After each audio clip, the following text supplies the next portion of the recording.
తెలంగాణలో ఉపాధ్యాయ అర్హత పరీక్ష టెట్కు 2025 మొదటి విడత నోటిఫికేషన్ను విద్యాశాఖ ప్రకటించింది. ప్రతి సంవత్సరంలో 2 సార్లు టెట్ నిర్వహిస్తామని తెలిపిన తెలంగాణ ప్రభుత్వం మొదటి విడతకు ఏప్రిల్ 15 నుంచి దరఖాస్తులను స్వీకరించనుంది. అయితే టెట్లో అర్హత పొందాలంటే ఎన్ని మార్కులు రావాలి, ఏ పుస్తకాలు చదవాలి తెలుసుకునే ముందు మా వీడియోను లైక్ చేసి సబ్స్క్రైబ్ చేసుకోండి. ఉపాధ్యాయ అర్హత పరీక్ష టెట్ 2025 మొదటి విడత నోటిఫికేషన్ను విద్యాశాఖ ఏప్రిల్ 11న జారీ చేసింది.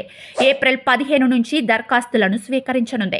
జూన్లో ఆన్లైన్ పరీక్షలు నిర్వహిస్తామని టెట్ చైర్మన్, పాఠశాల విద్యాశాఖ సంచాలకుడు ఈవి నరసింహారెడ్డి తెలిపారు. ఎస్జిటి ఉద్యోగాలకు అర్హత పొందేందుకు పేపర్ 1, ఎస్ఏ ఉద్యోగాలకు అర్హత పొందేందుకు పేపర్ 2 పరీక్ష నిర్వహిస్తారు. పేపర్ 2లో 2 వేర్వేరు పేపర్లు ఉంటాయి. ఈసారి ఒక పేపర్కు 750 రూపాయలు, 2 పేపర్లకు 1000 రూపాయల ఫీజు చెల్లించాలి. ఈ పరీక్షకు 150 మార్కులు ఉంటాయి. ఓసీలకు 90, బీసీలకు 75, మిగిలిన వారికి 60 మార్కులు వస్తే ఉత్తీర్ణులు అవుతారు. డిఎస్సి రాసేందుకు అర్హత సాధిస్తారు. ఆన్లైన్లో దరఖాస్తులు ఏప్రిల్ 15 నుంచి 30 వరకు. హాల్ టికెట్లు జూన్ 9 నుంచి. పరీక్షల తేదీలు జూన్ 15 నుంచి 30 మధ్య. ఫలితాలు జూలై 22న. టెట్లో అర్హత పొందాలంటే ఏకాగ్రతతో సమగ్రంగా సన్నద్ధం అవ్వటం మంచిది. అందుకు సంబంధించి పుస్తకాలు ఎక్కువగా చదవాలి.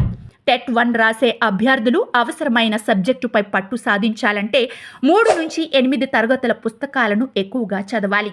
పేపర్ 2 రాసే అభ్యర్థులు 3 నుంచి 10వ తరగతి స్థాయి వరకు పక్కా ప్రణాళికతో చదవాలి. టెట్ అభ్యర్థులు రాష్ట్ర ప్రభుత్వం జారీ చేసిన తెలుగు అకాడమీ పుస్తకాలు చదివి నోట్స్ తయారు చేసుకుని సాధన చేయాలి. అధ్యాపన శాస్త్రంలో కీలకంగా ఉండే బోధన ఉపగమాలు, నిరంతర సమగ్ర మూల్యాంకనం, సహిత విద్య, బోధనా దశలు, ఉచిత నిర్బంధ విద్యా హక్కు చట్టం 2009, జాతీయ పాఠ్య ప్రణాళిక చట్టం 2005పై కాస్త దృష్టి పెట్టి చదవాలి.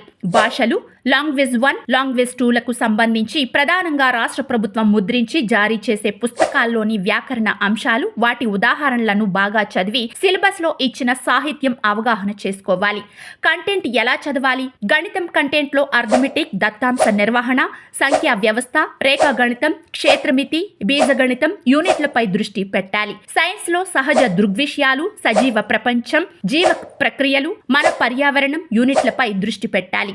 సోషల్ స్టడీస్లో 6 థీమ్లు ఉన్నాయి. రాజకీయ వ్యవస్థలు, పరిపాలన, సామాజిక వ్యవస్థీకరణ, అసమానతలు, భూమి, వైవిధ్యం, మానచిత్రాలు, ఉత్పత్తి, వినిమయం, జీవనాధారాలు, మతం, సమాజం, సంస్కృతి విభాగాలను అధ్యయనం చేయాలి. కంటెంట్ చదివేటప్పుడు అందులోని భావాలను అర్థం చేసుకోవాలి, నోట్స్ రాసుకోవాలి. అంతేగాని బట్టి పద్ధతిలో అస్సలు చదవకూడదు. చదవడంతో పాటు పదే పదే పునశ్చరణ చేయడం, చదివింది చూడకుండా గుర్తుకు తెచ్చుకోవడము ముఖ్యమైనదే.